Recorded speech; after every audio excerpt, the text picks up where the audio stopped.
Jay, so I saw a clip of Kenan Martin talking about the difference between black kids and white kids when it comes to us making it, but then also feeling a level of responsibility when it comes to taking care of our parents. And one of the things he said was whenever we're making, one of the first things that we do as black community is we want to buy our mama a house, right? We want to buy our mama a house. When he said sometimes with white kids, he said you never hear the narrative of they have to reach back and take care of their family because their desire, they know that they have to move the money forward. So when you hear that, what do you think, what comes to your mind when you hear that, something like that being posed? I just, you know, I'm living my life. That's what I mean, I know what that is. I've been there. I ain't get no NBA check, but just becoming successful, period, is that. I talked on here about Ian Dunlap a while ago, like a week ago, talking about how much money we should make and what we're gonna feel comfortable with and all that other stuff.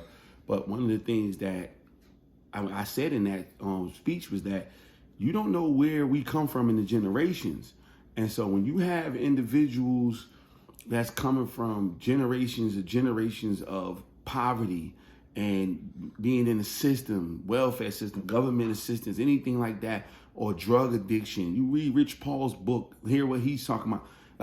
That's why he's lucky me, because people don't get to that point when he come from, and then to jump a generation up and then go to be a millionaire, going to billionaire. That's a lottery ticket. And so as black people, when we're coming up, it's a part of our money script to help the people who helped us.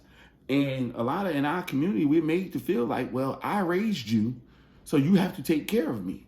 The kid that's playing basketball that looked like he might have some promise in high school, you really have parents saying, hey, you want to take us out the hood.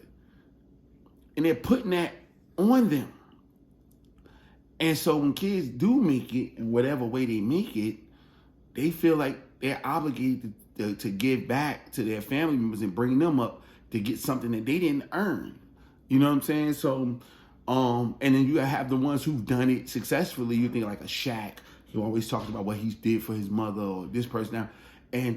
But then you don't hear the stories enough about the Kenyon Martins or the other people who were probably way more, that I'm put my brother on, put my cousin on, my mama on, everything. And now I'm stinking 10 years later.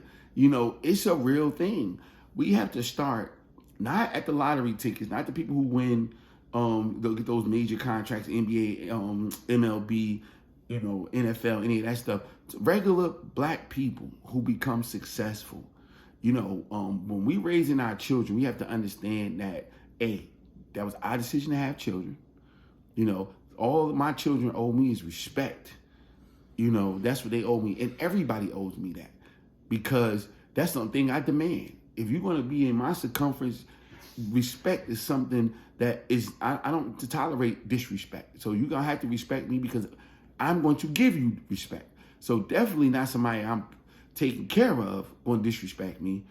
And they'll understand as humans, as good human beings, that somebody who have put it all on the line and took care of you, you should respect them. You should hold them in high regard. But that ain't mean you have to take care of me, especially if I'm able-bodied.